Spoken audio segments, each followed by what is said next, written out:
So how many of you have ever been invited to a banquet?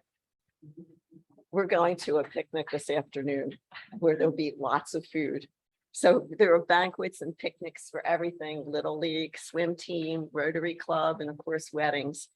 And usually there's far too much food than any one of us should ever eat at one sitting. Appetizers, salads, soup, main course, bread, dessert. Each course could be an entire meal in itself. Some of us, I know back in the day, I might have returned for seconds, maybe thirds if it's shrimp. So I attended this wedding at this really marvelous wedding place called the Chescafé Ballroom, which is in Philadelphia, which is renowned for their food.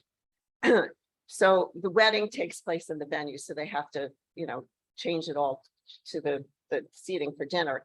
So during that time, they have appetizers that are just unbelievable. And it's so many of them that your whole meal could be appetizers. So of course, after that, you had your dinner. And then I think at 9 o'clock, they had the dessert bar. And at 10 o'clock, they had a breakfast bar. Like, who eats breakfast at 10 o'clock? And I, it was a wonderful wedding, and they were our close friends. And I was kind of like disgusted at the amount of food that people have. And then it's all thrown out at the end of the day. So in the time of Jesus, banquets were also very special and probably very rare, especially for subsistence farmers. And people just didn't have the disposable food source that we are fortunate to have. So village weddings were a huge affair for those who threw the party and for those who attended. It was just a special day for everyone. And the wedding feast at Cana, I think, communicates just a little bit of what those festive occasions were like.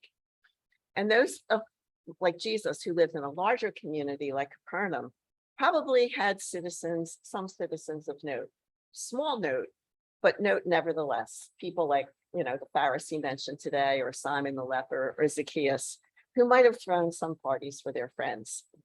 For a laborer to be invited to a dinner in the home of the wealthy was a great honor indeed. And if you read novels from the 19th century, or if you watched Downton Abbey, you know what that setup looks like when people of a lower situation have to negotiate their place with people in a higher situation. Because most people simply had no idea of any kind of equality before God. And they might have considered themselves good Christians. And if you watch Downton Abbey, they showed up at the Episcopal Church every Sunday and, sat there with their servants, but, they were entitled to their position. And unfortunately, some people today still believe the same thing. So we don't know if Jesus went through any kind of turmoil when he was invited to dinner this particular day, or when he showed up at Zacchaeus's house, because it seems like he never saw the boundaries that so many other people see. There's clear lines of demarcation that separated those who had and those who didn't. And I'd like to think that he wouldn't be wowed by his betters, given his very clear directive to love your neighbor as yourselves. And I also like to think that those who invited him to dinner probably did so because they regarded him as a quaint distraction from their lives. On the other hand, we don't know if Jesus lived a life of hunger, like many of his fellow Jews, and there is a distinct chance that he really did. So an invitation to a banquet would be very welcome, even for him, even if he wasn't cowed by eating with his so-called betters. And I like to think that that's, the metaphor of a feast and the banquet. He used that so frequently because food was just so very important to him and to the people that he lived with, because there simply was never enough. So some of you might know that the history of civilization is the history of food, the availability of food or its lack. And we read about it all the time in scripture. A great famine struck whatever country. Bad weather, insects like locusts, war, and disease could ruin an entire country in a very short amount of time. And we know what happened to Ireland in the 1840s. In the American West, in Mexico and South America, great peoples just walked away from great cities because all of a sudden their food supply was no longer available. So I've had 2 years in a row where nature and animals destroyed my crop. Last year it was a hailstorm, And I remember looking as the hailstorm just decimated the entire garden and everything was just lying there dead. And I thought, I lived 100 years ago, that would have been my food supply for my family for the entire year. This year, it was a woodchuck, a big woodchuck, and a drought. So the lesson is, the lesson is small, but I think it can be writ large. In spite of the fact that most of us in first world countries have no real clue about the lack of food that besets large parts of the world. And still, even here in America, hunger stalks our country in ways that we don't even imagine. We all read stories of waste, the poor waste this and the poor waste that. And I worked in the schools for 25 years where the kids got free breakfast and free lunch. And in most cases, that was the only food they had all day. So they ate it. Was there some waste? Of course, but we waste food too. One of the saddest things that I've ever seen in supermarkets is the current trend of locking up infant formula. I don't know if anybody else notices that, the T-bone steaks and the ribs and, the chips and everything else is right there in plain view. And the formula, whether you're in the city or the suburbs, it's locked up and you have to ask somebody to give you the formula that you want, except at Costco. I think at Costco, it's not locked up. And when my kids were little, you could just go and buy whatever you wanted to get. The powdered formula was cheaper than any of the other formula. And every time I see the locked up formula, I think of babies, hungry babies, crying because we as a society have chosen to have income restrictions about feeding little babies. So personally, I'd rather people steal formula every single day if it feeds the babies and not one of them goes hungry. It just breaks my heart to even think about it. So Jesus, as you might know, would not have liked this aspect of our world any more than he liked the artificial boundaries in his world. Boundaries that are based upon who sits at the head of the table and who gets the choice pieces and those who sit at the bottom and get the crumbs. So people didn't like Jesus for any variety of reasons. One of them is that he refused to recognize those human-made boundaries that are so very important to so many people. He did not recognize the elite in society. He believed that the world and everything in it was created by God and belonged to God. And people just didn't like this extravagant belief that all people deserve to be respected and fed. And he didn't care what people thought was fair. Have you heard all the fair, about the loan forgiveness that's going around? It's not fair. I paid mine. Yeah. People didn't like the fact that he taught that all people were children of God.